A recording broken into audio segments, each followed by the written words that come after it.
आणि जर भाव पडू नयेत असं तुम्हाला वाटतं तर भावाभावांनी एकत्र या, एका भावानी शेती करा, दुसऱ्या भावानी मुंबईत स्टॉल मांडा, की डायरेक्ट माझ्या शेतातून डायरेक्ट माझ्या टपरीवर डायरेक्ट माझ्या हातगाडीवर.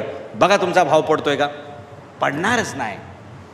तुम्ही शेतात टोमॅटो लावता तोपर्यंत 40 रुपये किलो असतो आणि जेव्हा तो लाल व्हायची वेळ येते डायरेक्ट 4 रुपयावर येतो. हे गणित दरवर्षी. तरी अक्कल नाही, तरी टोमॅटोस, तरी कांदाच. कशाला कांदा लावायचा मला सांगा? आणि लावला ना तर कांदा लावायच्या अगोदर पहिले स्वतःचे शीतगृह तयार करू, की जर भाव 2 महिने मिळाला नाही तर जेवढी मला किंमत पाहिजे ती मिळत नाही तोपर्यंत कांदा मिळणार नाही. अहो कांद्यामुळे सरकार पडतं, कांद्यामुळे सरकार बदललं जातं. म्हणून तुम्ही कांदा नीट सांभाळायला शिका, म्हणजे तुमचा वांदा होणार नाही. कांदा शिका.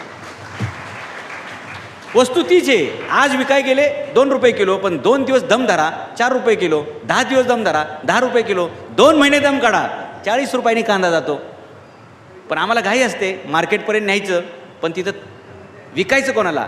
पंजाबमधले शेतकरी डायरेक्ट लॉरी भरून गहू घेऊन येतात आणि इथं मुंबई पुण्याच्या कुठल्याही रस्त्यावर लावतात आणि डायरेक्ट गहू विकतात. विकतात की नाही? 25 रुपये 30 किलोनी. बघा ना, तांदूळ पण विकतात ते डायरेक्ट अख्खी लॉरी घेऊन येतात. आमचा मराठी माणूस असं का करत नाही की माझ्या गावात टोमॅटो पिकला डायरेक्ट टेम्पोच भरला आणि मुंबईत घेऊन आलो? बरं आपले जिथं मित्रमंडळी ओळखीचे आहेत लावा ना तिथं टेम्पो. फ्लावर आला तर अख्खा फ्लावरच घेऊन या, टोमॅटोचा अख्खा टोमॅटोच घेऊन या.